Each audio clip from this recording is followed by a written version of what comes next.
أعوذ بالله من الشيطان الرجيم بسم الله الرحمن الرحيم فهمناها سليمان وكلا آتينا حكما وعلما وسخرنا مع داود الجبال يسبحن والطير وكنا فاعلين وعلمناه صنعة لبوس لكم لتحصنكم من بأسكم فهل أنتم شاكرون ولسليمان الريح عاصفة تجري بأمره إلى الأرض التي باركنا فيها وكنا بكل شيء عالمين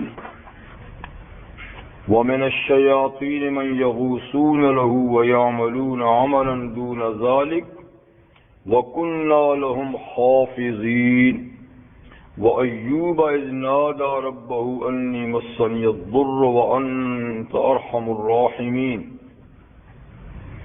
فاستجبنا له فكشفنا ما به من ضر وآتيناه أهله ومثلهم معهم رحمة من عندنا وذكرى للعابدين وإسماعيل وإدريس وذا الكفل كل من الصابرين وأدخلناهم في رحمتنا إنهم من الصالحين وظنون إذ ذهب مغاضبا فظن أن لن نقدر عليه فنادى في الظلمات أن لا إله إلا أنت سبحانك إني كنت من الظالمين فاستجبنا له ونجيناه من الغم وَكَذَلِكَ نُنْجِي الْمُؤْمِنِينَ صدق اللہ العظیم۔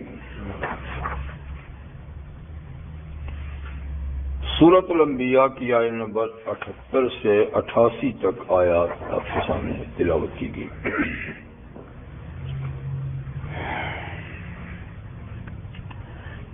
انبیاء کرام کے سلسلہ بیان میں موسیٰ اور ہارون علیہ السلام، پھر ابراہیم علیہ السلام اور لوط علیہ السلام، نوح علیہ السلام کا ذکر ہوا۔ اب اسی سلسلے میں حضرت داؤد اور سلیمان علیہ السلام کا تذکرہ ہو رہا ہے کہ ہم نے داؤد اور سلیمان علیہ السلام جو ہیں ان کا تذکرہ کیجئے کہ جب یہ دونوں باپ بیٹا ایک کھیت کے مقدمے میں فیصلہ کر رہے تھے، جبکہ اس کھیت میں رات کے وقت کسی قوم کی بکریاں آ پڑی تھیں اور ان بکریوں نے راتوں رات اس کھیت کو برباد کر دیا۔ وَكُنَّا لِحُكْمِهِمْ شَاهِدِينَ، اور ہم ان کے فیصلے پہ حاضر تھے، یعنی ہماری موجودگی میں ہمارے سامنے فیصلہ کر رہے تھے یہ دونوں باپ بیٹا، یہ دونوں اللہ کے پیغمبر ہیں اور دونوں یکے بعد دیگر حاکم وقت بھی تھے۔ تو فیصلہ حضرت داؤد علیہ السلام نے کر لیا کیونکہ حاکم وقت تو وہی تھے۔ سلیمان السلام تو ان کے بیٹے تھے اور ابھی 9 عمر تھے، یعنی کل کوئی 9 سال ان کی عمر یا 11 سال ان کی عمر تھی، بہت 9 عمر تھے، لیکن وہ باپ کی مجلس عدالت میں اکثر ہوتے تھے اور وہ ان کو بٹھاتے بھی تھے، اس لیے کہ بڑے ہی ذہین اور بڑے ہی فہیم بیٹے تھے، یعنی ان کے 18 بیٹے اور بھی تھے، لیکن جو قابلیت سلیمان علیہ السلام میں تھی وہ اوروں میں نہیں تھی۔ تو عدالت میں یہ بھی موجود تھے۔ جب فیصلہ ہوا تو انہوں نے، ان کو اللہ فرماتے ہیں ہم نے ایک بات سجھا دی، سمجھا دی سلیمان علیہ السلام کو، تو انہوں نے اپنے والد گرامی کے فیصلے پر ایک بات ان سے کہی کہ اگر آپ ایسا فیصلہ کر لیں تو زیادہ مناسب ہے، یعنی فیصلہ تو آپ کا شریعت کے مطابق ہے، کیونکہ اللہ کا نبی سے شریعت کے خلاف فیصلہ کر ہی نہیں سکتا۔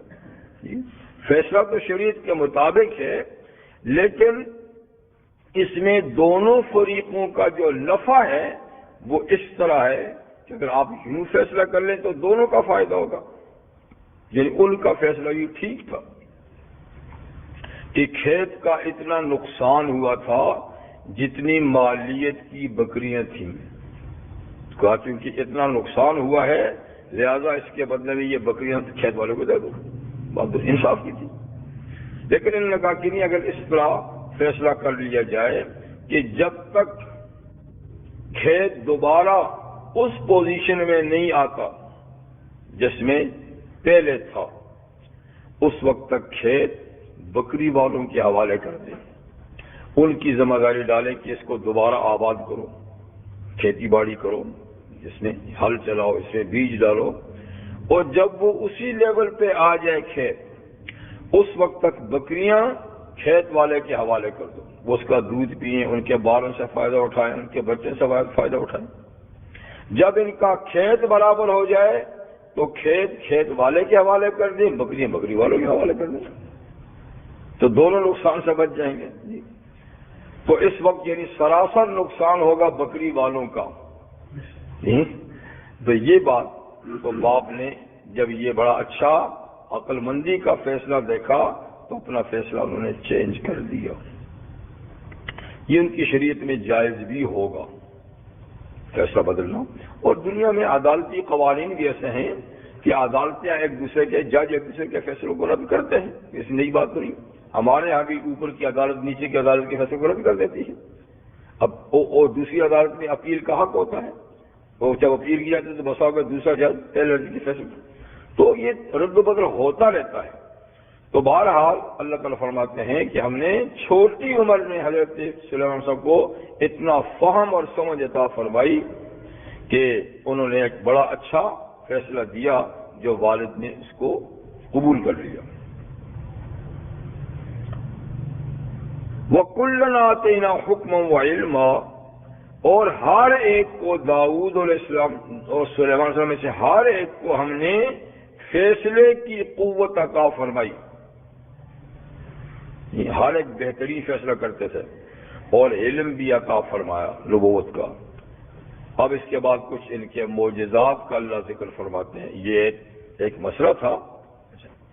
اب مسئلہ یہ ہے کہ ہماری شریعت میں اس قسم کا کیس ہو تو کیا فیصلہ ہوگا.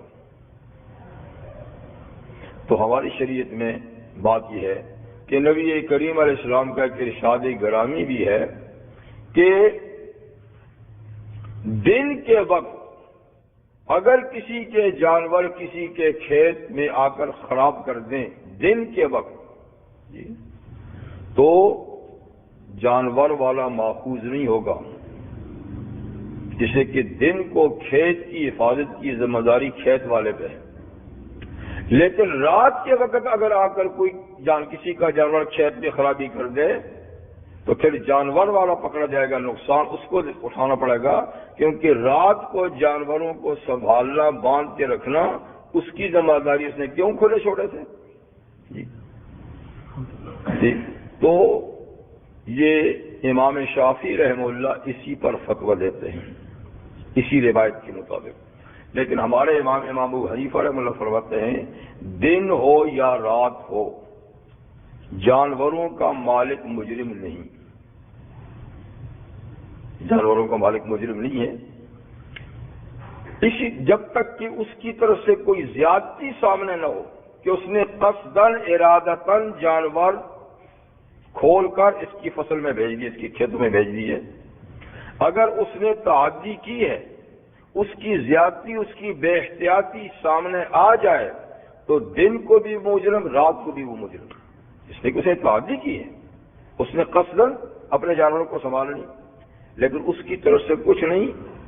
ویسے ہی کوئی جانور اپنے رسے توڑ کے آ گئے ہیں، بھاگ کر آ گئے ہیں، تو پھر جانور کچھ نقصان کر لے اور مالک کی تعدی نہ ہو تو مالک ماخوذ نہیں ہوتا.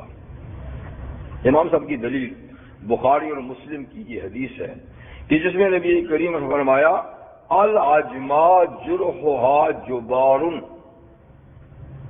عجما کہتے ہیں جانوروں کو، یہ عجم سے، عجم کا معنی گونگے، یعنی گونگی مخلوق جانور.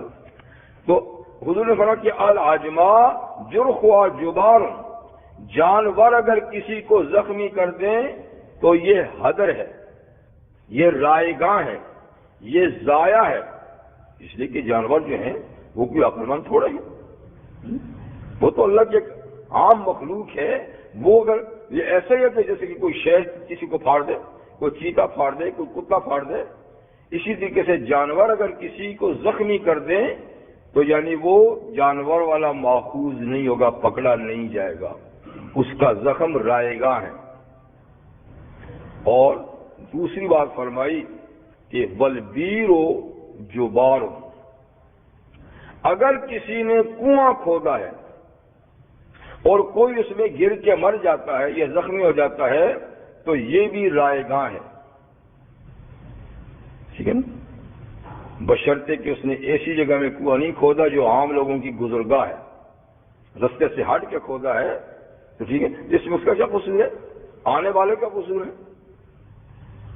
اور والمادن جبار، فرمایا کہ کان، یعنی لوہے کی کان، کوئلے کی کان، اگر کان کے اندر کوئی مزدور کھدائی کے درمیان مر جائے تو یہ اس کا خون بھی رائے گاہ ہے. اس لیے کہ مالک اس میں کیا ہے، بھائی اس نے مزدور رکھا کہ آپ یہ کام کریں. اگر قدرتی طور پر اگر اوپر سے کوئی کان گر گئی ہے، کوئی پتھر گر گیا ہے تو اس کا اس میں کیا قصور ہے جی، یہ تو قدرتی معاملہ ہو گیا. تو مقصد یہ کہ یہ تین چیزیں جو ہے نا، تو یہ حدر ہے، رائے گاہ ہیں، اور ان کا خون کا، اس کے نقصان کا کسی پر الزام نہیں ہوگا. جانور کے زخمی کرنے کا، کنویں میں گر مرنے سے، اور کان میں کان کنی کے درمیان گرنے سے.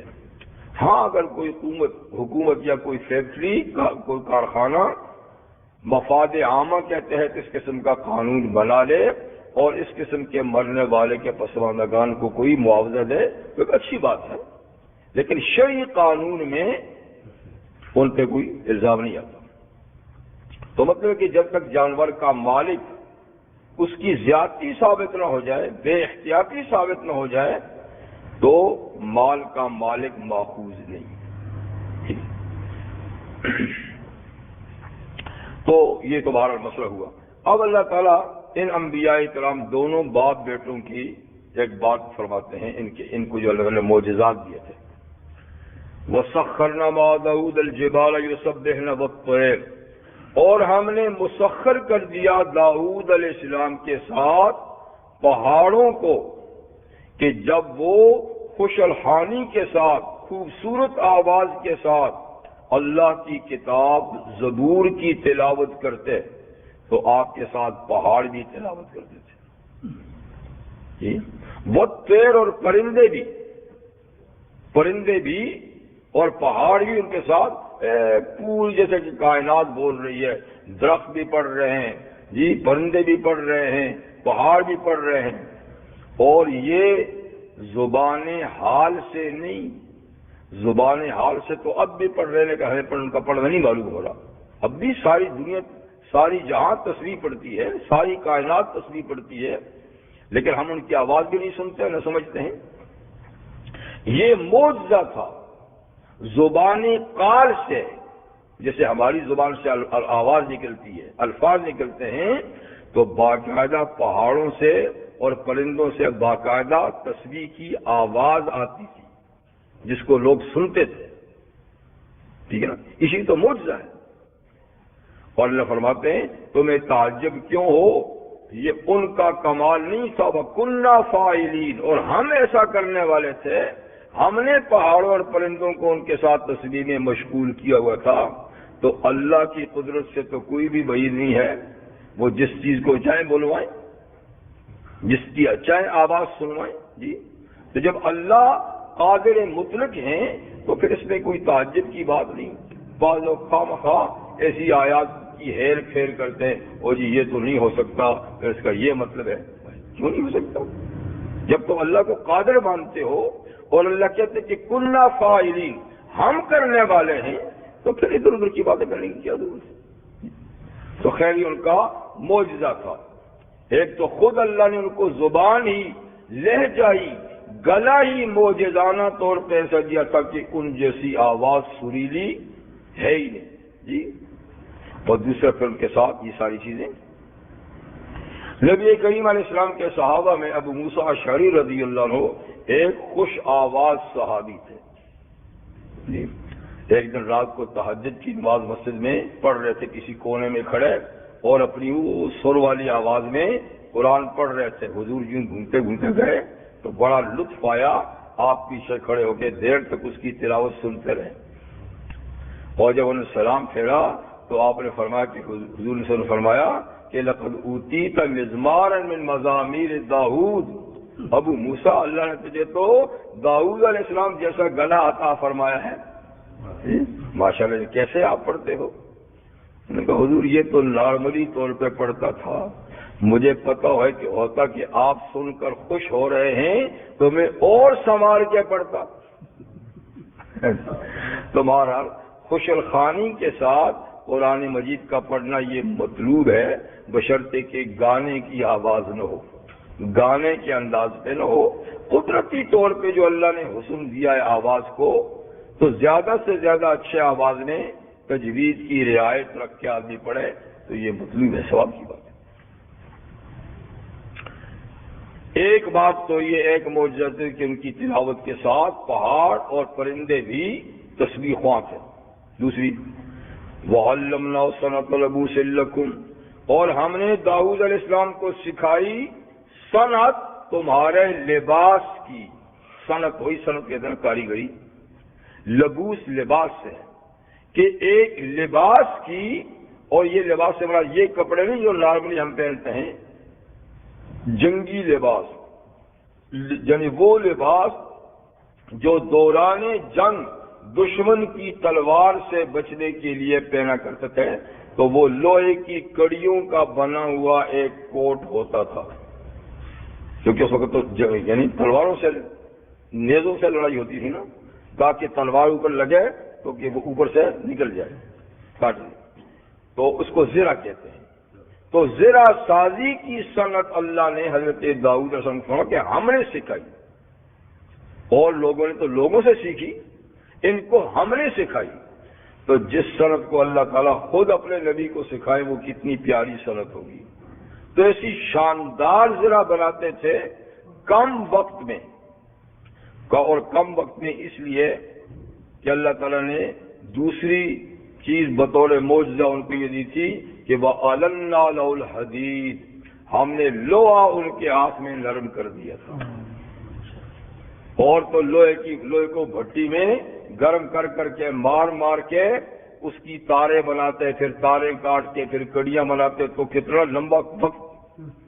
اور ان کے لیے تو وہ موم تھا ربڑ کی طرح، لوہے کو پکڑتے کھینچتے ربڑ کی طرح کھینچتا جی، تو لمحوں میں اس کی تارے بنا دیتے ہیں کھینچ کے، اور پھر اس کی کٹائی، اس کی گولائی اللہ نے سکھائی تھی۔ ایسی شاندار اس کی کڑیاں بناتے اور جوڑتے کہ بازار میں اس قسم کا اس کی ضرب ملتی نہیں تھی، بڑی قیمت سے بکتی تھی۔ لِتُحْصِنَكُم مِّن بَأْسِكُمْ، تاکہ تمہیں بچائے ان کا یہ لباس تمہاری جنگوں میں، جنگ میں پہنے تو وہ کوٹ جن تمہیں دشمن کی وار سے بچائے۔ فَهَلْ أَنْتُمْ شَاكِرُونَ، تو کیا تم ان نعمتوں پر شکر گزار ہو؟ ان نعمتوں کی شکر کرو گے، یعنی کرنی چاہیے۔ وَلِسُلَيْمَانَ الرِّيحَ، اور سلیمان علیہ السلام کے لیے ہوا کو مسخر کیا۔ ہوا ان کی تو حکومتی بے مثال تھی، اللہ نے ہر چیز ان کے تابع فرما کر دی تھی، تو ہوا بھی ان کے تابع فرما دی، یعنی جس قسم کی ہوا کا حکم ایسی چلتی تھی، نرم چل، تیز چل، سخت چل۔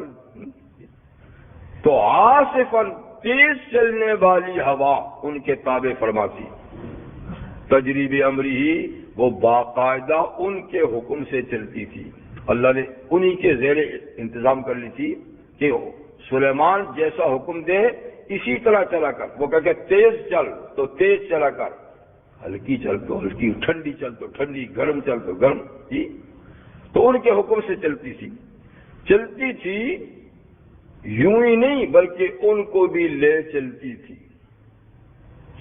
إِلَى الْأَرْضِ الَّتِي بَارَكْنَا فِيهَا، اس ملک تک لے چلتی تھی جس میں ہم نے برکت ڈالی ہے، ملک شام۔ تو خود آپ کا دارالحکومت قیام بیت المقدس میں تھا، بیت المقدس یعنی آپ کا دارالحکومت یہ تھا، اور شام یعنی وہاں بھی آپ کو جانا ہوتا تھا، یمن وہاں بھی جانا ہوتا تھا۔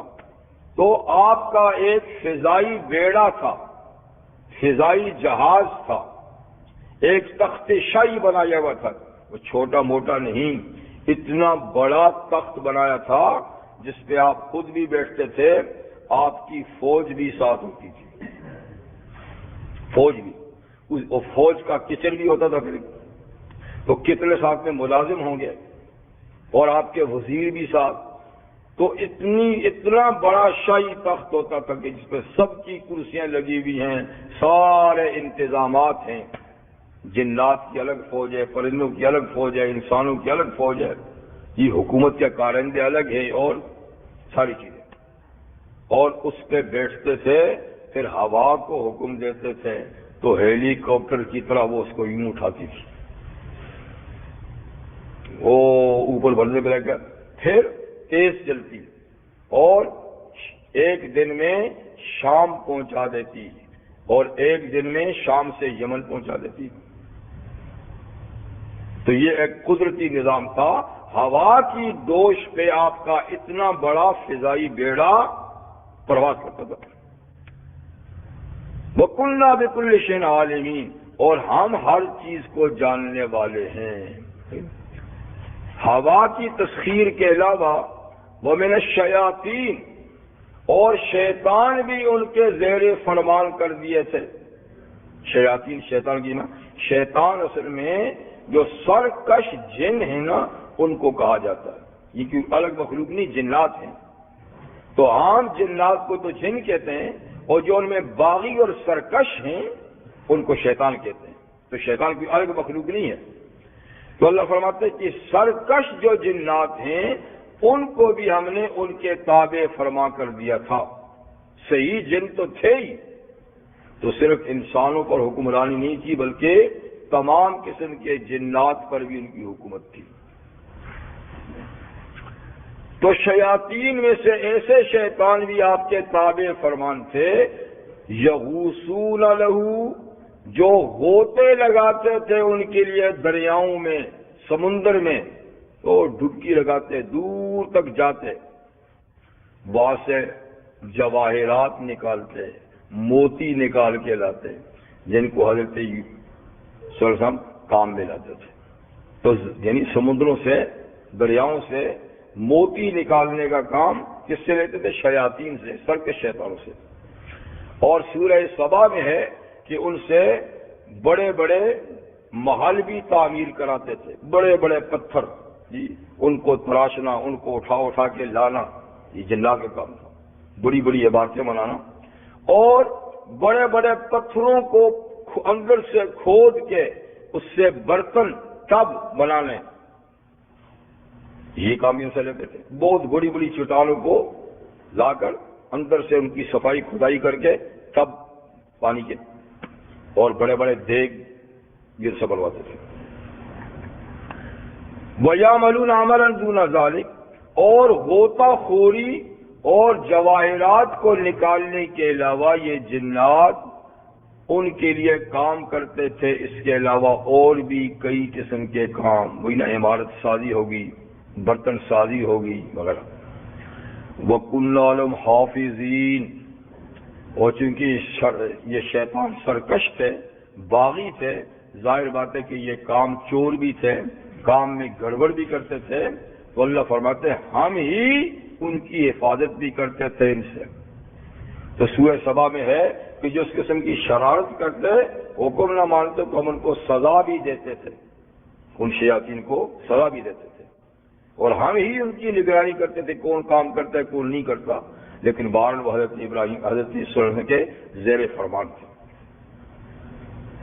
یہ بات تو حضرت سلیمان اور داؤد علیہ السلام کے معجزات کی ہوئی، لیکن اس کے ساتھ ساتھ سورہ سواد میں آئے گا کہ اتنی بڑی سلطنت اور حکومت دینے کے ساتھ ساتھ، اتنی راحت اور آرام کے اسباب دینے کے ساتھ ساتھ، ہم نے ان انبیاء کرام کو کبھی کبھی ابتلا اور آزمائش میں بھی ڈالا، امتحان میں بھی ڈالا، اور انہوں نے بڑے صبر و تحمل کا مظاہرہ کیا۔ اسی سلسلے میں وہ ایوب اور حضرت ایوب علیہ السلام، حضرت ایوب علیہ السلام یہ بھی سلسلہ انبیاء کرام میں سے ایک بڑے جلیل القدر پیغمبر ہیں، اور سینکڑوں سال حضرت عیسیٰ علیہ السلام سے پہلے ہو گزرے ہیں۔ اللہ تعالیٰ نے ان کو جمال اور کمال اور مال ہر چیز سے نوازا تھا، شکل و صورت میں بھی بڑے حسین جمیل۔ کمال یہ کہ اللہ تعالیٰ نے نبوت عطا فرمائی، کتنا بڑا کمال ہے، اور مال یہ کہ اپنے ایریے کے سب سے بڑے دولت مند تھے، امیر کبیر آدمی۔ تو ہر نعمت اللہ نے اپنے اس پیغمبر کو عطا فرمائی تھی، اور اللہ کے بڑے شکر گزار بھی تھے۔ یعنی ہر قسم کا مال، اونٹ، بھیڑ، بکریاں، گائے، بیل، یعنی ریوڑ کے ریوڑ، گلے کے گلے، اور قابل کاشت بہت بڑی زمین کا ایریا ان کے پاس تھا۔ تو ہر نعمت ان کو میسر تھی۔ کہتے ہیں بائبل میں ان کا اسی سے تذکرہ ہے کہ ان کی صرف کاشتکاری کے لیے 500 جوڑی بیل تھے۔ ایک دور میں بیلوں سے ہل چلاتے تھے، اور آج بھی دور دراز کی زمینوں اور پہاڑی زمینوں میں بیلوں ہی سے ہل چلاتے ہیں۔ اگرچہ میدانی علاقے میں اونٹ سے بھی لوگ چلاتے تھے جی، اور بھینسے سے بھی چلاتے تھے، لیکن اصل کاشتکاری کے لیے بیل ہوتا ہے۔ اب تو اس کی جگہ بہت جگہ ٹریکٹر نے کام لے لیا ہے، میدانی علاقوں میں تو خیر ہوتی، اور اب تو پہاڑی تک چلے گئے ہیں، لیکن پھر بھی ایسے ملک ایسے علاقے ہیں جہاں تک اب بھی ٹریکٹر کی رسائی نہیں، اور بیلوں سے ہی یہ لوگ کام لیتے ہیں۔ تو حضرت ایوب علیہ السلام کی قابل کاشت زمین کی کاشتکاری کے لیے 500 جوڑیاں بیلوں کی تھیں، اور ہر جوڑی کا رکھوالا ایک ملازم بھی تھا۔ تو ایک بڑا نظام تھا ان کا، اور خوب اللہ کے راستے میں دیتے بھی تھے، فقیروں کے، یتیموں کے، مساکین کے، مسافروں کی، مہمانوں کی، ہر طرح کی یعنی دیکھ بھال وغیرہ کرتے تھے۔ تو ایک دفعہ ابلیس نے اللہ سے کہا کہ اللہ آپ کا یہ بندہ جو بہت شکر کرتا ہے، پتہ ہے کیوں کرتا ہے؟ کیوں کرتا ہے؟ کیسے کہ آپ نے تو کوئی چیز چھوڑی ہے جو اس کو نہ دی ہو، سب کچھ تو دے رکھا، تو شکر نہیں کرے گا تو کیا؟ اللہ نے فرمایا کہ یہ تیری بھول ہے، اس کو کچھ نہ دوں اور جو دیا لے لوں تو بھی شکر ہی کرے گا۔ یہ تو نبی ہے نہ جی، یہ کیسے ہو سکتا ہے؟ دیکھ تماشا بھی میں لیتا ہوں۔ تو کسی کے ہاں دعوت دی، کہتے ہیں ان کے 7 بیٹے اور 3 بیٹیاں تھیں، 10 بچے تھے۔ کسی کے ہاں دعوت میں گئے تھے تو پہلے مرحلے میں مکان کی چھت گری تو 7 کے 7 بچے ختم ہو گئے۔ اس کے بعد کوئی بیرونی حملہ ہوا تو حملہ آوروں نے سارے بیل اور سارے ملازموں کو بھی قتل کر دیا، بیلوں کو چھین کے چلے گئے، باقی غلہ بھی اسی طریقے سے زمینیں برباد ہو گئی، رہتے رہتے کوئی چیز نہیں، ساری چیزیں ختم ہو گئی۔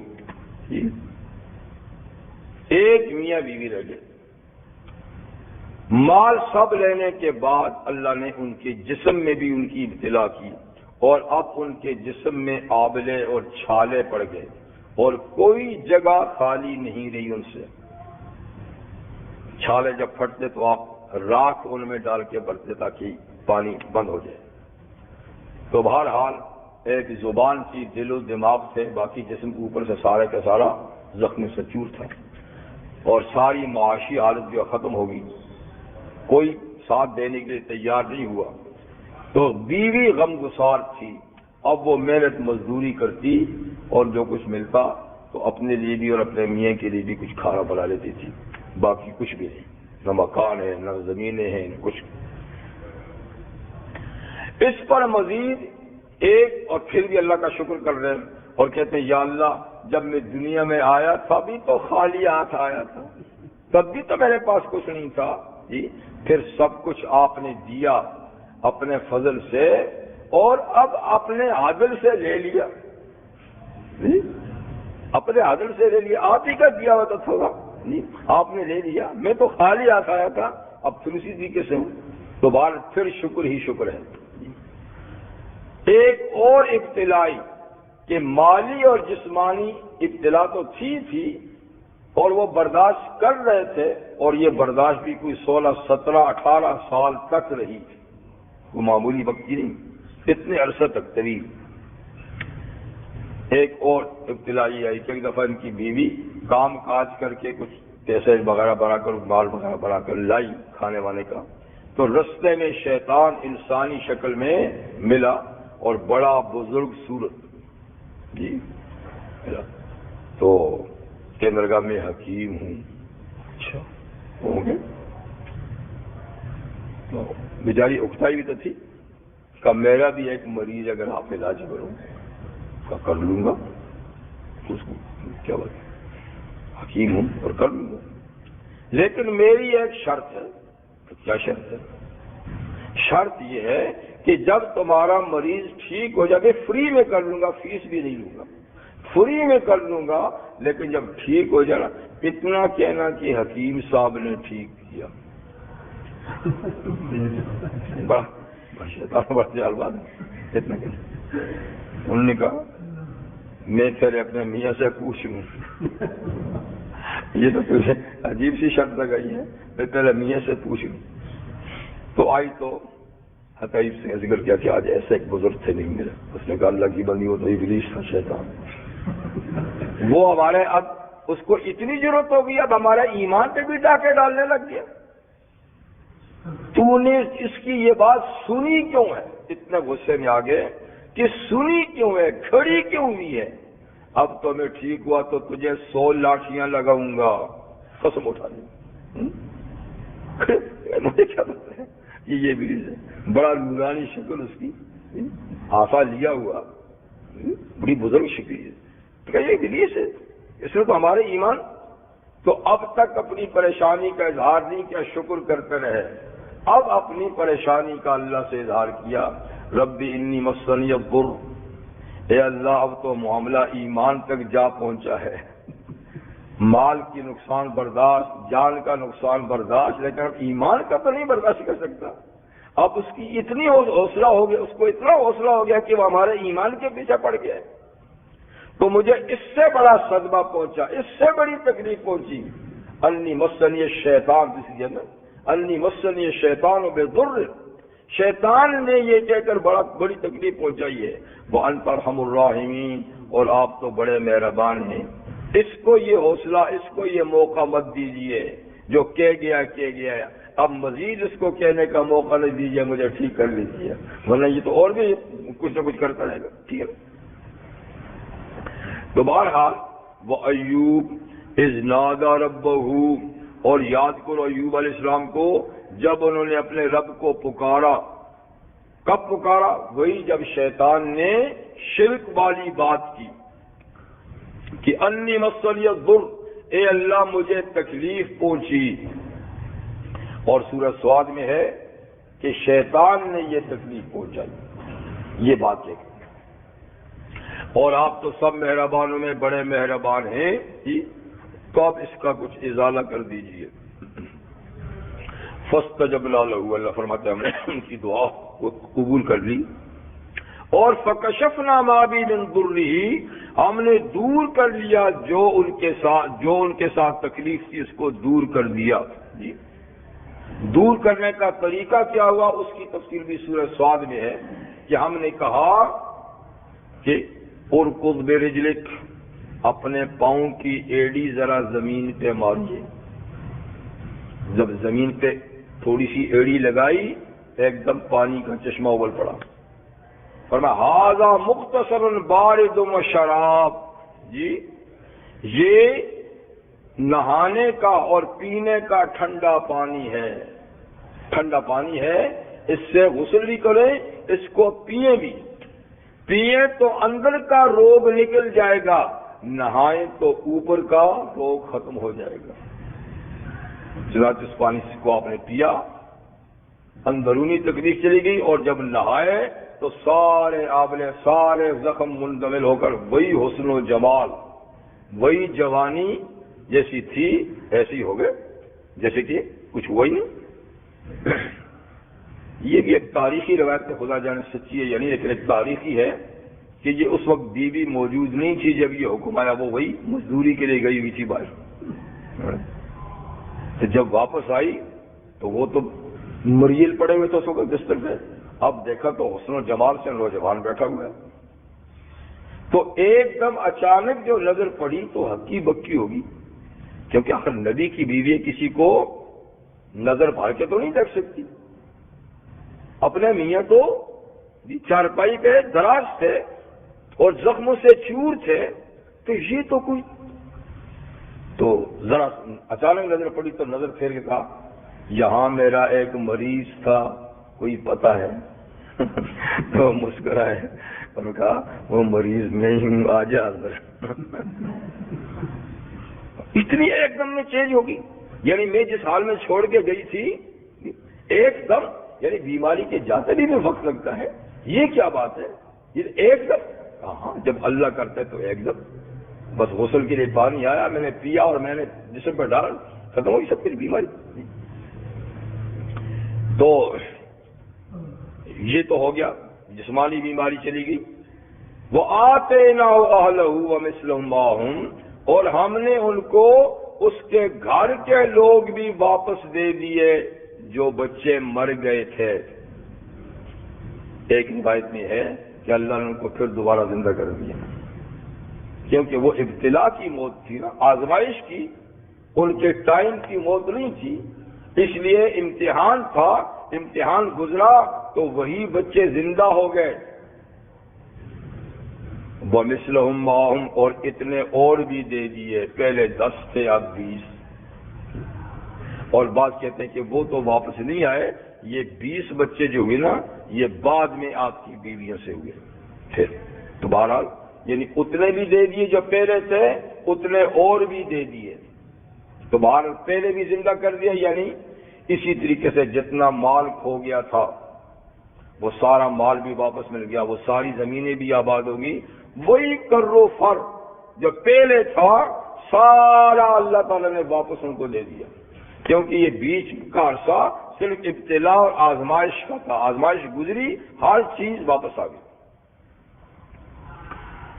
اور اللہ فرماتے کہ رحمت منا، یہ سب کچھ ہماری مہربانی تھی، ہم نے اپنی عنایت سے ایسے کیا، اور وَذِكْرَىٰ لِلْعَابِدِينَ، اور عبادت کرنے والوں کے لیے ان کا یہ واقعہ نصیحت سے بھرپور ہے۔ سورہ صاد میں ہے اِنَّا وَجَدْنَاهُ صَابِرًا، ہم نے ایوب کو ابتلا میں صابر پایا، صبر کرنے والا پایا جی، تو ان کی زبان ہمیشہ اللہ کے شکر سے، دل صبر سے لبریز رہا، روح ایمان کی صداقت سے لبریز رہی اس پوری ابتلا کے زمانے میں۔ نعم العبد، اللہ فرماتا کتنا اچھا بندہ ہے، انہ اواب، وہ تو ہماری طرف رجوع کرنے والے تھے۔ تو اللہ تعالیٰ نے یہاں ایوب علیہ السلام کا تذکرہ فرمایا کہ ان پر دیکھیں کتنی بڑی ابتلا آئی، لیکن انہوں نے صبر کا دامن ہاتھ سے نہیں چھوڑا۔ تو یہ آپ کے میرے لیے بھی سبق ہے کہ بڑی سی بڑی مشکل اللہ کی طرف سے آ جائے تو صبر کا دامن ہاتھ سے نہیں چھوڑو، اپنے مشن سے وابستگی رکھو، اپنا کام مت چھوڑو۔ ابتلا تو آتی رہتی ہے، آزمائشیں تو آتی رہتی ہیں، نبیوں پہ آئیں، ولیوں پہ آئیں، اللہ کے نیک صالح اور بندوں پہ آئیں، تو آتی رہتی ہیں، یہ تو اللہ کا قانون ہے، اس سے کوئی مستثنا نہیں ہے۔ اس کے بعد فرماتے ہیں وَإِسماعیلَ وَإِدْرِیسَ وَذَوَالْکِفْلِ، 3 اور پیغمبروں کے نام ذکر کیے کہ یہ بھی ابتلا سے گزرے اور انہوں نے بھی صبر کا دامن ہاتھ سے نہیں چھوڑا۔ اسماعیل علیہ السلام جو حضرت ابراہیم کے بڑے بیٹے ہیں، نبی کریم علیہ السلام کے جد امجد ہے، ان پر بھی ابتلا آئی۔ اللہ کی طرف سے باپ کو حکم ہوا کہ اس کو ذبح کرو، جی تو ذبح کے لیے لے گئے اور کہا کہ میں نے خواب دیکھا ہے تجھے ذبح کر رہا ہوں، کیا خیال ہے؟ کہا ابو خیال کیا ہے، پوچھتے کیوں ہیں؟ جب اللہ کا حکم ہے تو میری 1000 جانیں اس پہ فدا ہیں، پوچھئے مت، فوراً اللہ کے حکم کی تعمیل کیجئے۔ جی سَتَجِدُنِي انشاءاللہ من الصابرین، انشاءاللہ آپ مجھے صبر کرنے والوں میں پائیں گے۔ دیکھا، حالانکہ بچپنا ہے، 12-13 سال کی عمر ہے، جی زندگی کس کو پیاری نہیں، پھر نوخیزی کا زمانہ ہے، جی لیکن پھر بھی اللہ کے نام پہ قربان ہونے کے لیے لیٹ گئے۔ اسی طرح حضرت ادریس علیہ السلام اور جناب ذوالکفل علیہ السلام۔ ذوالکفل کا معنی ہے ذمہ داری لینے والا، کفل کفالت اور ذمہ داری کو کہتے ہیں، یعنی انہوں نے کوئی بڑی ذمہ داری قبول کی تھی تو اسی پر ان کا نام ذوالکفل مشہور ہو گیا۔ جی تو یہ بھی اللہ کے پیغمبر ہیں۔ بعض کو کہتے ہیں کہ یہ حضرت ایوب علیہ السلام ہی کی اولاد میں سے تھے، اور کسی مقدمے میں انہوں نے کسی کی ضمانت دی تھی، تو جس کی ضمانت دی تھی وہ نہیں آیا، اس کی جگہ برسوں تک ان کو جیل کاٹنی پڑی۔ لیکن بہرحال آپ کہتے ہیں کہ نہیں، یہ دوسرے پیغمبر ہیں۔ بہرحال یہ بھی اللہ تعالیٰ کے پیغمبروں میں سے ایک پیغمبر ہے۔ بعض لوگوں نے اس سے گوتم بدھ مراد لیا ہے، لیکن یہ بات تحقیق سے ثابت نہیں، یعنی مہاتما بدھ جو ہندوستان میں گزرے ہیں حضرت عیسیٰ علیہ السلام سے 500 سال پہلے، تو یہ بہار کے صوبہ بہار کے کپل نام شہر میں پیدا ہوئے تھے مہاتما بدھ، ٹھیک ہے؟ تو یہ کہتے ہیں کپل ہی عربی میں کفل ہے، تو ذوالکفل کا معنی یعنی کپل والے، کپل میں پیدا ہونے والے، لیکن یہ بات تحقیق سے ثابت نہیں ہے، اس لیے کہ قرآن حکیم میں صرف ان انبیاء کرام کا ذکر ہے جس سے آل عرب جانتے تھے، آل عرب ان سے کچھ مانوس تھے، تو عجم میں جو انبیاء آئے ہیں ان کا ذکر قرآن مجید میں نہیں ہے، جن سے عرب واقف تھے انہی کا یہاں پر ذکر ہے، تو یہ عرب کے علاقے میں کہیں آئے تھے۔ بہرحال اسماعیل، ادریس اور ذوالکفل کل من الصابرین، سب پر ابتلا آئی، سب پر آزمائشیں آئیں، امتحانات آئے، اور یہ سب کے سب صبر کرنے والے تھے۔ تو مطلب ان کو دیکھ دیکھ کے تم لوگ بھی صبر کرو اے امت محمد صلی اللہ علیہ وآلہ وسلم۔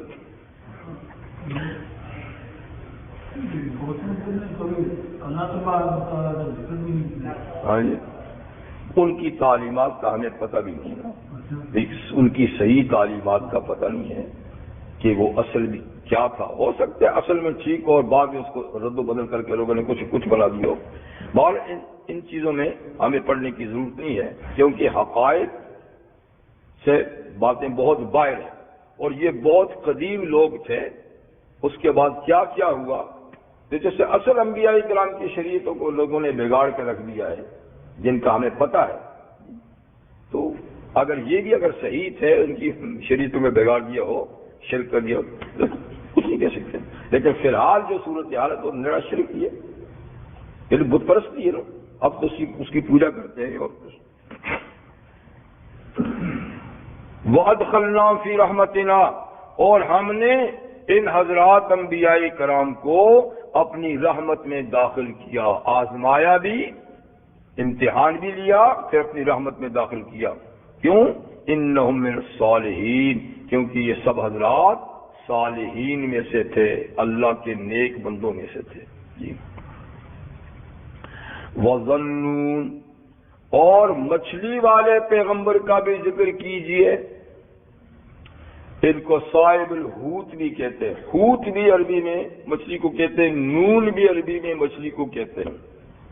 جی تو یہاں نون ذنون کہا ہے، اور سورہ القلم میں صاحب الحوت کہا ہے نبی کریم صلی اللہ علیہ وسلم کو کہ وَلَا تَكُنْ كَصَاحِبِ الْحُوتِ، اے نبی آپ وہ مچھلی والے پیغمبر کی طرح جلد بازی مت کیجیے۔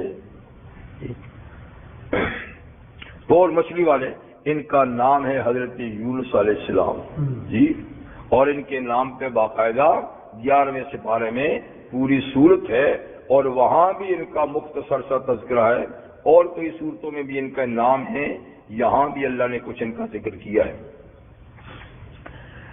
یہ انبیاء، یہ بنی اسرائیل کے انبیاء کرام میں سے ہیں، اور ان کے دور میں حزقیل نام اسرائیلی بادشاہ تھا فلسطین میں۔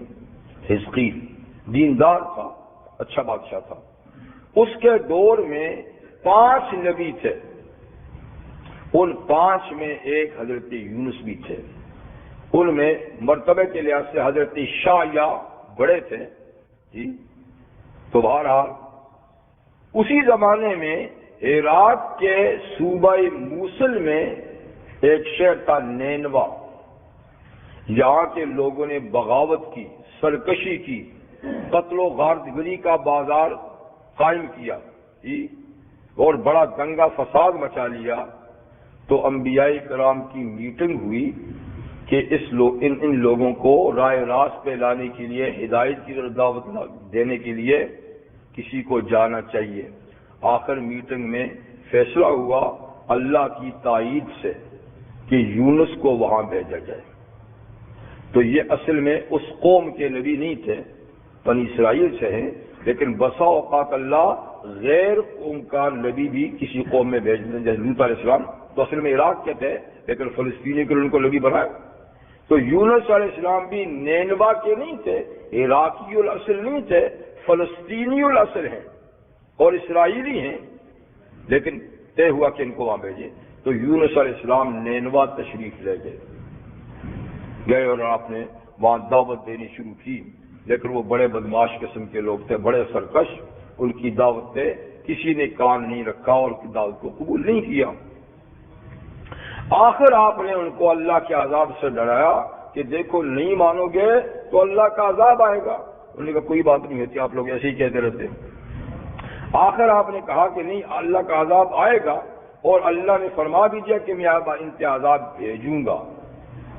جب یہ بھیجوں گا اللہ نے فرما دیا، اب تو بات یقینی ہوگی۔ اب کب بھیجوں گا تو تاریخ نہیں بتائی، لیکن بھیجوں گا۔ آپ نے فرمایا کہ اب اللہ کا عذاب آ رہا ہے، اور دیکھو میں جا رہا ہوں۔ تو یہ وہاں سے چلے گئے، 2 بچے تھے، ایک بیوی تھی، ان کو لے کر نکل گئے، اس لیے کہ اللہ کا قانون آپ کو معلوم تھا کہ جب اللہ کسی قوم پہ عذاب بھیجتے ہیں تو اس وقت نبی کو وہاں سے نکال دیتے ہیں۔ جب تک نبی قوم میں موجود ہو تو عذاب نہیں آتا، جب عذاب آتا ہے تو نبی کو پہلے ہجرت کرا دیتے ہیں، یہ اصول تو معلوم تھا۔ اب انہوں نے باقاعدہ وحی آنے کا انتظار نہیں کیا کہ وحی آئے، اللہ کا حکم آئے تو جاؤں، بلکہ اسی قاعدے کے تحت آپ نے ایک اجتہاد کیا کہ اب مجھے جانا چاہیے، جیسے کہ پہلے انبیاء جاتے تھے۔ تو یہ بات اللہ کو پسند نہیں آئی کہ آپ کم از کم میرے حکم کا انتظار تو کرتے، ایک کہتا پھر جاتے، آپ تو یوں ہی چلے گئے۔ تو ان کو اللہ نے ایک آزمائش میں ڈال دیا اور کچھ عرصہ ان کو مچھلی کے پیٹ میں قید کر دیا۔ وہاں انہوں نے اللہ سے معافی مانگی تو پھر اللہ نے ان کو نکالا، اور نکال کر جب یہ چلے گئے، اب قوم کو ہوش آئی کہ وہ اللہ کا بندہ تو عذاب کی دھمکی دے کے چلا گیا، اور ادھر سے عذاب کے آثار بھی ظاہر ہونے لگ گئے جو نشانی بتائی تھی۔ تو ان کی خوش قسمتی تھی کہ سب کے سب نے کہا بھئی عذاب آ رہا ہے، جو انہوں نے کہا تھا بات سچی ہے، اس لیے سب کے سب میدان میں نکلو، توبہ استغفار کرو۔ چلتے ساری قوم جو ہے نا گھروں سے نکلی، جانوروں کو بھی نکالا، کھلے میدان میں جا کر شور و غوغا، رونا دھونا کیا کہ اللہ توبہ توبہ، بس اللہ نے عذاب ٹلا دیا۔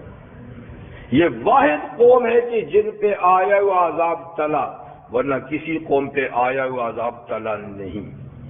اور یہ بھی شاید اس لیے ٹلا دیا کہ یونس علیہ السلام نکل گئے تھے پہلے، شاید اس وجہ سے توبہ کے لیے عذاب ٹل گیا جی۔ اور پھر یونس کی تلاش کرتے رہے کہ وہ آئیں تو ان کی اطاعت کریں، لیکن وہ تو چلے گئے تھے اور ان پر دوسری ابتلا کی تھی۔ تو شاہ عبدالعزیز محدث دہلوی رحمہ اللہ نے فرمایا ہے کہ آپ اپنی بیوی اور 2 بچوں کو لے کر چلے تو آپ جہاں جانا چاہتے تھے بیچ میں دریا پڑتا تھا، دجلہ ہوگا یا فرات ہوگا، جی کوئی بھی دریا تھا میں سے، تو آپ طرفہ سے ترسیس جانا چاہتے تھے، طرفہ سے ترسیس، تو بیچ میں دریا تھا، لیکن اس دریا تک پہنچنے سے پہلے ایک ندیہ تھی، ندیہ کو عبور کرنا تھا، تو آپ نے اپنی بیوی سے کہا ایک بچہ اپنے پاس رکھ کے یہاں کھڑی ہو، دوسرے بچے کو میں پار کر کے آؤں، پھر دوسرے بچے کو کندھے پہ اٹھاؤں گا، تجھے ہاتھ سے پکڑ کے پار کراؤں گا، تم لوگ نہیں جا سکتے۔ جب ندی کے بیچ میں گئے، پاؤں پھسلا تو بچہ کندھے سے گر گیا، گرا تو ندی اس کو لے کر بھاگی۔ اب واپس آ کے جب دوسرے بچے کو جب واپس آئے تو دیکھا بیوی کو کوئی گھوڑے سوار گھوڑے پہ بٹھا کر لے گیا اور بچے کو ایک بھیڑیا پکڑ کے لے گیا۔ جب واپس پہنچے تو دونوں نہیں، ایک کو گھوڑے پہ سوار کوئی شہزادہ آیا، اسے کہا ایک خاتون کھڑی ہے، اسے بٹھا دیا، اس نے بھاگ گیا لے کر، اور بچہ جیسا رہ گیا تھا جنگل تک پاس بھیڑیا ہے تو اس کو اٹھا کے لے گیا۔ ایک ابتلا تو یہ ایک بچہ ندیا بھی چلا گیا، 2 اس طریقے سے، یہیں سے سمجھ گئے یہ معاملہ ٹھیک نہیں ہے، لیکن بہرحال فیصلہ تھا، چلے ندی سے پار گئے۔ اب بندرگاہ میں پہنچے تو جہاز کھڑا تھا ترسیس جانے کے لیے، آپ بھی بیٹھ گئے اس میں کشتی، جہاز چلا سواریوں سے بھر کے، تو سنٹر میں جب گیا تو ڈولنے لگ گیا، وزن بڑھ گیا، تو جہاز کے ملاحوں کو اندازہ تھا، تجربہ تھا کہ کوئی مالک کا بھاگا ہوا غلام اگر بیٹھ کے آتا نا تو یعنی جہاز ڈولا کرتا تھا، انہوں نے فوراً اعلان کر دیا کہ بھائی جہاز میں کوئی اپنے مالک سے بھاگا ہوا آیا ہے تو وہ عذرائے کرم خود اپنے آپ کو دریا کے حوالے کر دے، باقی کی جان تو بچے، ورنہ سب ڈوب جائیں گے۔ آپ تو سمجھ گئے تھے معاملے کو، آپ نے کہا میں ہی مالک سے بھاگا ہوا ہوں، لیکن اللہ اللہ آپ یہ نورانی چہرہ ماشاءاللہ، آپ ایسے کب ہو سکتے ہیں؟ سبحان اللہ، کبھی کبھی نہیں تو نہیں صحیح۔ پھر اعلان کیا تو پھر کوئی نہ بولا، آپ نے کہا بھائی میں ہی ہوں، کہا جی نہیں سوال یہ پیدا ہوتا آپ جیسی شخصیت، اور کہا بھائی میں ہی ہوں، کہا نہیں، چلو جی پھر قرآن اندازی لگاؤ، جس کا نام کا قرآن نکلے گا اس کو پھینکیں گے۔ اللہ فرماتا فصاحما، پھر قرآن اندازی کی، سب کے نام کی، 3 دفعہ کی تو تینوں دفعہ یونس علیہ السلام کا نام نکلا، فَكَانَ مِنَ الْمُدْحَضِينَ، تو وہی دریا میں ڈالے جانے والوں میں سے نکلے۔ پھر بھی کہتے لوگ ہچکچاتے تھے کہ ہم کیسے ڈالیں گے، تم نہ ڈالو، اب میں خود ہی چلا کر گاتا ہوں۔ ایک کنارے پہ کھڑے ہوئے، اللہ کا فوراً ایک مچھلی کو حکم ہوا کہ فوراً پہنچ جا، مہمان آ رہا ہے، پانی میں نہ جائے، اور اس کو کھانا بھی نہیں بنانا، ہضم نہیں کرنا، تیرے پیٹ ہوتے اس کے لیے قید خانہ ہوگا، اس کو سنبھالے رکھنا ہے۔ جوں ہی چھلانگ لگئی تو مچھلی نے ہڑپ کر دیا، بڑی مچھلی کو مسئلہ ہوگا کہ بہت بڑا، وہ لے کرو سمندر کی تہہ میں چلی گئی۔ اب اس میں کتنے دن رہے، بعض کہتے 3 دن رہے، بعض کہتے 7 دن رہے، بعض کہتے 40، اللہ بہتر جانے، بار اس میں مچھلی کے پیٹ میں رہے۔ مچھلی تو آپ کو کتنی گرم ہوتی ہے، اس کا پیٹ کتنا گرم ہوگا، کچھ ہی دنوں میں بالکل آپ نحیف اور کمزور ہو گئے، اور کھال بالکل نرم ہوگی۔ جتنے دن اللہ نے رکھنا تھا باہر رکھنا تھا، پھر جب وہاں پہنچے، اس کے اندر پہنچے تو اللہ فرماتے ہیں وَظَنُّونَ إِذْ ذَهَبَ مُغَاضِبًا، اور مچھلی والا پیغمبر جب قوم سے گیا غصے میں کہ انہوں نے بات نہیں مانی تو غصے میں گئے، فَظَنَّ أَن لَّن نَّقْدِرَ عَلَيْهِ، انہوں نے خیال کیا کہ ہم ان پر کوئی دار و گیر نہیں کریں گے، کوئی تنگی نہیں لائیں گے، کوئی پکڑ دھکڑ نہیں کریں گے، لیکن ہم نے پکڑ لیا، مچھلی کے حوالے کر دیا، جیل میں بند کر دیا۔ فَنَادَىٰ فِي الظُّلُمَاتِ، تو اس نے اندھیروں میں، ایک اندھیرا نہیں، مچھلی کے پیٹ کا اندھیرا، دریا کا اندھیرا، راتوں کا اندھیرا، بادلوں کا اندھیرا، کئی اندھیروں میں اس نے پکارا کیا؟ لا الہ الا انت سبحانک انی کنت من الظالمین، کوئی معبود نہیں تیرے سوا، میں ہی بے انصافوں سے ہوں، مجھ سے ہی غلطی ہوئی۔ تو یہ پکارتے رہے مچھلی کے پیٹ میں۔ پھر کیا ہوا؟ فاستجبنا لہ، ہم نے ان کی دعا قبول کر لی، ونجینا، اور ہم نے اس جیل سے ان کو نجات دی۔ من الغم، یعنی اس گھٹن سے جو اس کی پیٹ کی گھٹن تھی۔ وَكَذَلِكَ نُنْجِي الْمُؤْمِنِينَ، فرمایا کہ جیسے ان کو نجات دی ایسے ہی ہم مومنوں کو بھی ان کی پریشانیوں سے نجات دیتے ہیں، کہ جو مومن پریشان ہو، حضور نے فرمایا دعوت المکروب دعوت الظنون، ہر پریشان حال کی دعا وہی مچھلی والے پیغمبر کی دعا ہے۔ جو آدمی جس پریشانی میں ہو مچھلی والے پیغمبر کی دعا کرے تو اللہ کا حکم ہے کہ کذالک ننجی المؤمنین، ہم مومنوں کو اسی طریقے سے نجات دیتے ہیں جیسے مچھلی والے پیغمبر کو۔ اب یہ کہ کتنی دفعہ یہ پڑھیں تو یہ لمٹ تو نہیں بتائی۔ اہل علم نے، اہل تجربہ نے، شاہ عبدالعزیز فرماتے ہیں کہ اپنے تجربے سے بتایا ہے کہ اگر 1,25,000 دفعہ یہ آیہ کریمہ پڑھی جائے اور دعا کی جائے پریشانی کے لیے تو ازالہ ہوتا ہے۔ یہ تجربے کی بات ہے، قرآن حدیث والی بات نہیں ہے، تجربے کی بات۔ ظاہر بات ہے یہ ٹی وی پڑھ سکتی ہے، آدمی نہیں پڑھ سکتا۔ اور دوسری صورت یہ ہے کہ عشاء کی نماز کے بعد لائٹیں بند کر کے ایک ہی آدمی پڑھتا ہے تو 300 دفعہ پڑھے، 3 دن پڑھے، 7 دن پڑھے یا 40 دن تک پڑھے، ایک آدمی روزانہ 300 دفعہ، تو کہتے ہیں یہ بھی تجربے سے ثابت ہے کہ اتنی مقدار پڑھنے سے مشکل حل ہو جاتی ہے۔ بہرحال جتنی دفعہ بھی پڑھیں، یہ تو تجربہ والی بات ہے نا۔ تو اللہ تعالیٰ نے فرمایا کہ ہم اسی طریقے سے اس کو نجات دیتے ہیں۔ تو خیر رہائی ملی۔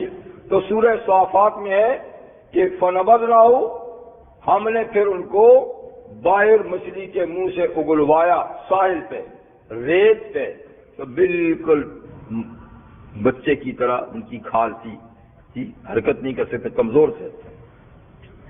تو اللہ فرماتا ہے پھر ہم نے ان کی حفاظت کے لیے انبتنا علیہم شجرۃ من یقطین، کدو کا درخت پیدا کیا، پاس ہی ایک دم اس کی چھائیں جو ہے نا، سایہ ان کے اوپر پڑتا رہا۔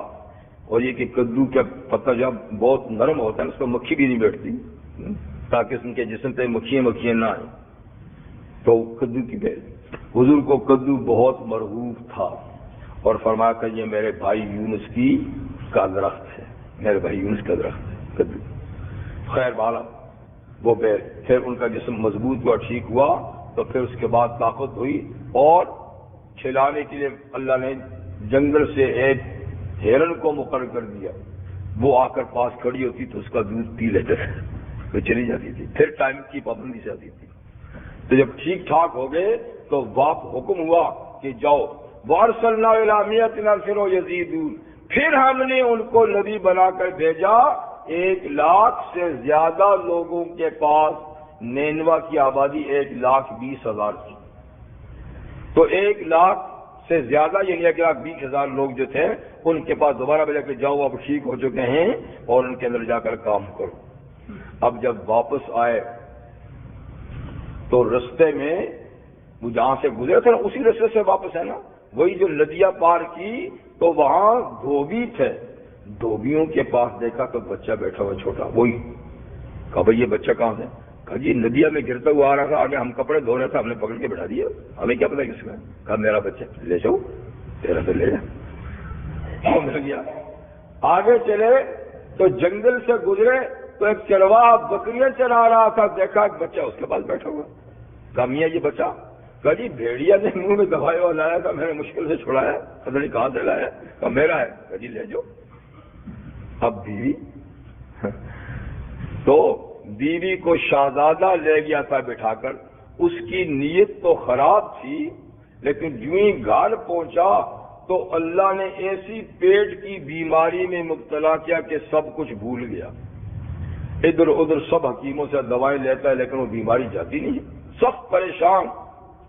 کسی نے کہا کہ بھائی تو نے کوئی غلطی کی ہوگی، کہا جی غلطی ہے، کہا بس ٹھیک ہے، وہ کسی کی خاتون تھی، اسے جہاں سے اٹھایا ہے وہیں پہنچا گیا تو ٹھیک ہوگا، یہ دواؤں والی بات نہیں ہے، کہا 100 دفعہ پہنچا دوں بھائی۔ تو وہ اٹھا کر شہر میں لے آئے کہ بھائی جس کی خاتون ہے، تو بیوی بھی مل گئی، بچے بھی مل گئے، قوم نے بھی بڑا شاہی استقبال کیا، شکر ہے آپ آ گئے جی، ورنہ وہ تو مصیبت آ گئی تھی، خدا نے ٹلائی، اچھا آپ آئے ہیں، اب آپ بتائیے کیا کریں۔ تو بہرحال پھر آپ زندگی بھر ان میں رہے اور وہیں ان کی وفات ہوئی، اور وہیں نینوا میں آپ کی اب بھی قبر موجود ہے یونس علیہ السلام کی جی، عراق میں ہے، عراق کا جو صوبہ موصل ہے، موصل کا ایک شہر ہے نینوا، تو نینوا میں اب بھی آباد شہر ہے، بڑا شہر ہے۔ سبحانک اللہم بحمدک اشہد ان لا الہ الا اللہ استغفرک واتوب الیک۔